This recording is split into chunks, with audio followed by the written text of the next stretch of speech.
Okay, so first things first, in a little jar, cup, whatever it is that you want to use, you're going to go ahead and mix up all of your spices, which is going to be the garam masala, the cumin, which I forgot to tell you guys about earlier, the turmeric, and the chili powder. Okay, you're going to mix that all together and you're going to set that aside for later use. Is the cut of the chicken, whether you're using thighs or chicken breasts or whatever it is that you're using, you want them to be in small cubes. Okay, so before I actually put in the main seasonings, that Indian seasonings, I have put a little bit of salt, pepper, and onion powder, very, very little, just to put onto the chicken. That's the only time you're really going to use any type of salt, unless you taste the sauce at the end and you feel like you need to add some salt to your liking, then that's okay. However, that's not going to be a main ingredient in the seasoning. Okay, so I'm just gonna give the chicken a little mix.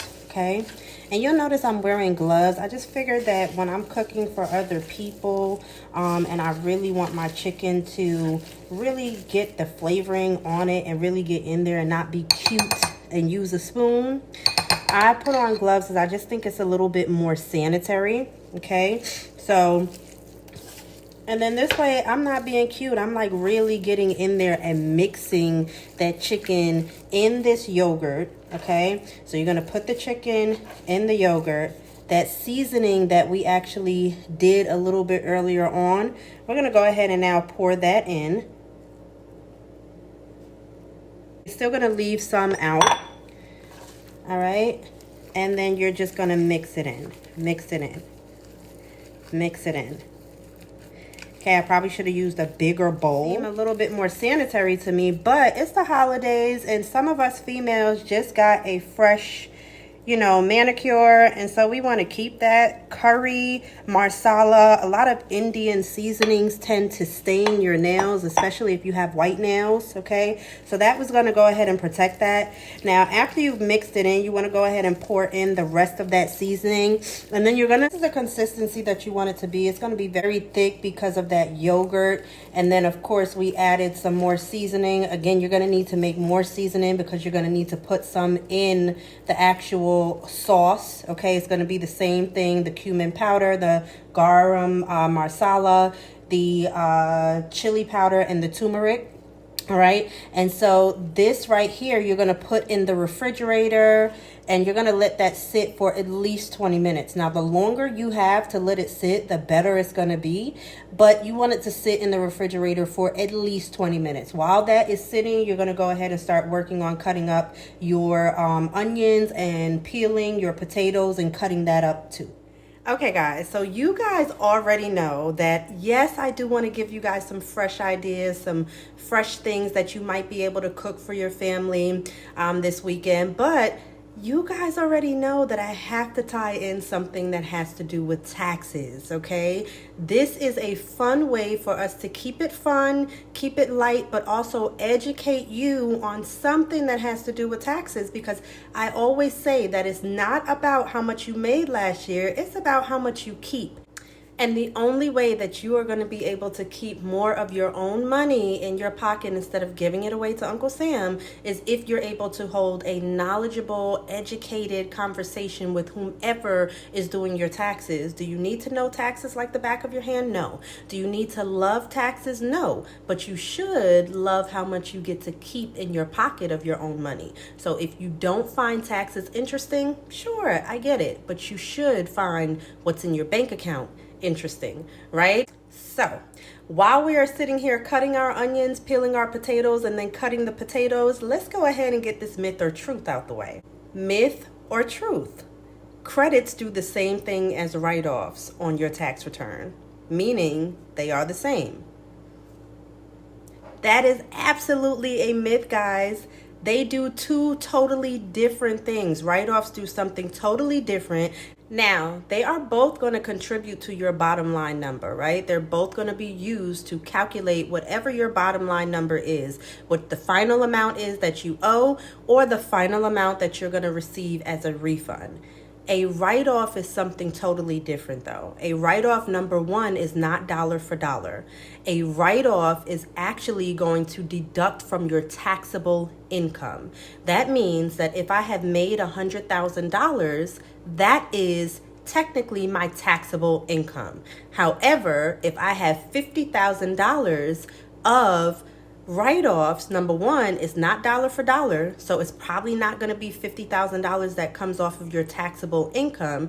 It's going to be determined by your tax bracket. So let's just say, for the sake of explaining, you're in the 20% percentile of tax bracket. So 20% of that $50,000 that you have accumulated to write off is only going to be $10,000, okay? So that $10,000 is going to be deducted from your taxable income, which we just said was $100,000.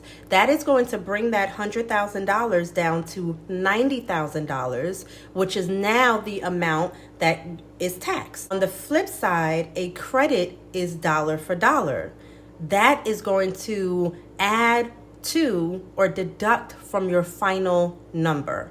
For instance, if your child tax credit or earned income credit is $3,000, that is dollar for dollar. We've done all of your write-offs. We've added everything in, and let's say we got you down to only owing the IRS $1,000. Well, now we have your credit of earned income, depending on where your taxable income was, if you actually qualify for the earned income credit. Let's just say the earned income credit was $2,000. Well, that is a dollar for dollar credit. That is going to go towards your bottom line number, not your taxable income. Two very different things. So what's going to happen is that $1,000 that you actually owe the IRS is going to come out of the $2,000 credit, now leaving you with a refund of $1,000. Okay, let's do it on the flip side. Let's say you're already at a point to where you're getting a refund. Let's say that your refund is $2,000,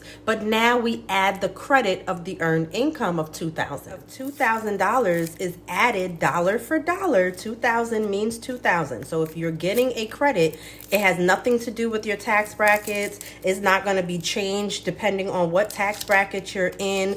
Now there are some qualifying factors, but what I'm getting at is it's not the same as a write-off. A write-off is not dollar for dollar. All right. If you have a write-off that you paid $1,000 for a laptop, you're not going to be able to just take $1,000 off of your taxable income. Very different. Your credits are dollar for dollar. So let's again say that $2,000 was earned income credit, or maybe it's a school credit for being in college. Okay. Those things are dollar for dollar. So you already were at refund status of $2,000. Now we're going to add that $2,000 credit to the $2,000. So now your refund goes up to $4,000. Make sense? So as I have explained that, I feel like you guys do have a clear understanding of the differences between a credit as well as a write-off, and how it actually affects your refund or your tax savings, right? Your bottom line number. Those are two different things. They're going to affect your bottom line number in two different ways, right? So while we were doing that, we were cutting potatoes. Remember, this should be about the size that you want for your potatoes. And then, of course, we have cut up these onions. Okay, and really the onions, it really doesn't matter how you cut them up, because you do want them small enough to saute them, but then afterwards you're gonna end up blending them anyway. So, you know. Okay, and so before I go to the next part of this whole recipe part, before I get to the next part in the recipe, I'm going to take this time to encourage you guys and myself to clean my area. So all those peels, those onion peels, those potato peels, let's go ahead and get rid of them, because when you wait until the end of everything, your kitchen looks crazy. There's all that buildup. A tip or a hack to make it easier is to clean as you go. And then obviously washing. However, we are not cooking with oil with this dish. We are going to cook with ghee. That is Ghee. All right. This is something that you're going to follow alongside, like coconut oil, things of that nature. You're going to use ghee. You will thank me later. You're just going to use about 1 tablespoon of ghee. As soon as it hits that pan, that heated pan, it's just going to melt.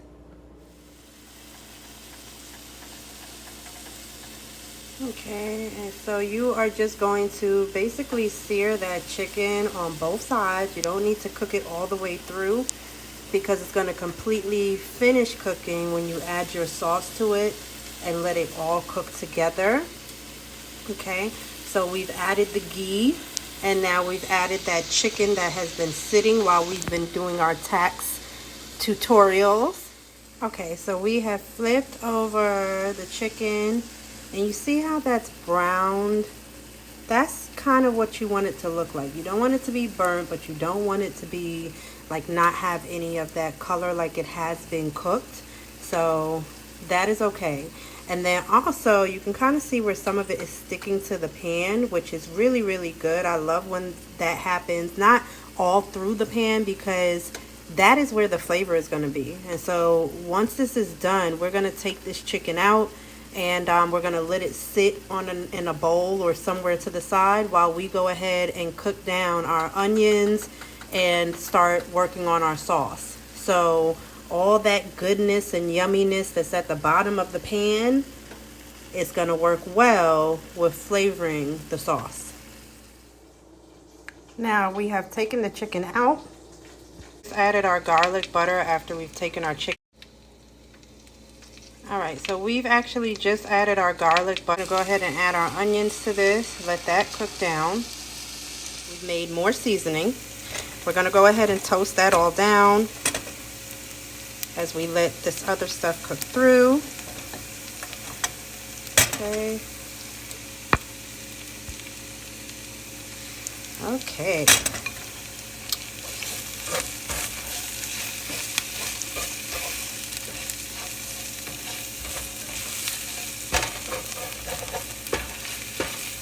And now that we've let that cook a little bit, we're going to go ahead and add our tomatoes.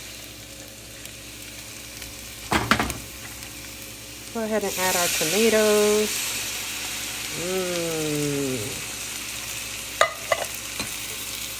Look at that. Alright, and so as we mix that in, kind of want to scrape the pot so we can get all of that yummy goodness right there. Okay, now it's going to be time to go ahead and add in your cream. Add that all in.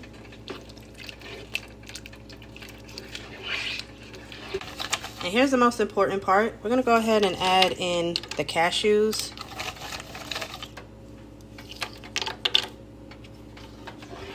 Mix that in. Next, we're going to blend this. So if you don't have a handheld blender, go ahead and stick this in the blender.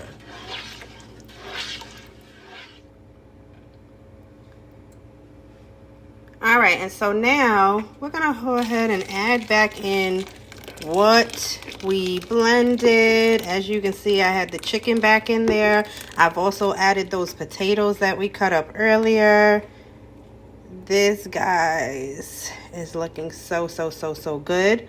And so the last thing you're going to do is just cover it and let it cook. And we're going to add, now this is done. We're going to go ahead and add the final touch, which is that beautiful cilantro. I hope you guys enjoy this food, but I also hope that you remember the tax tips you learned earlier today.